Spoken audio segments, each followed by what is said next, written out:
kijiji mmetokea mjini.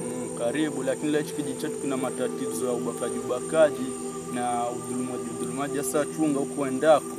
Joka shiko na vijana hichi kijiji wakakuibia bure. Wasema enda wapi?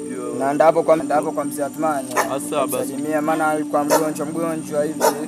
Sasa ndo naona sio mbaya ngeenda bila hali. Asa tutachekiana. Sasa haina shida mchango. Inshallah.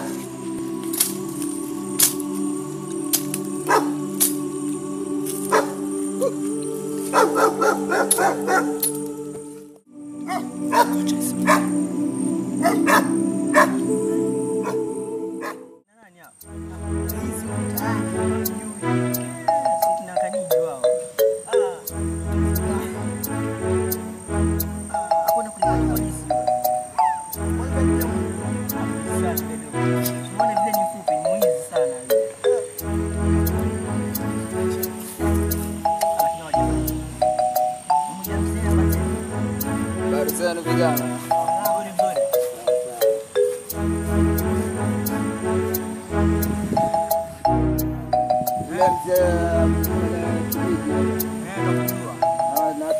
Tafadhali naomba mnielekeze maana mimi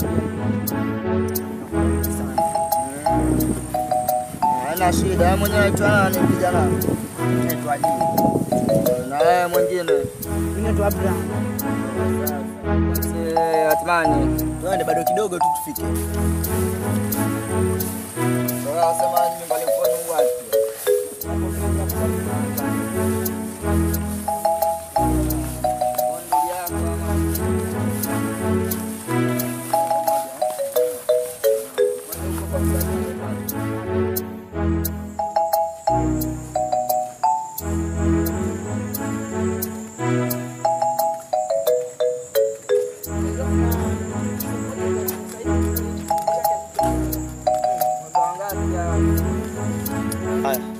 Kama atano achana naye vivyo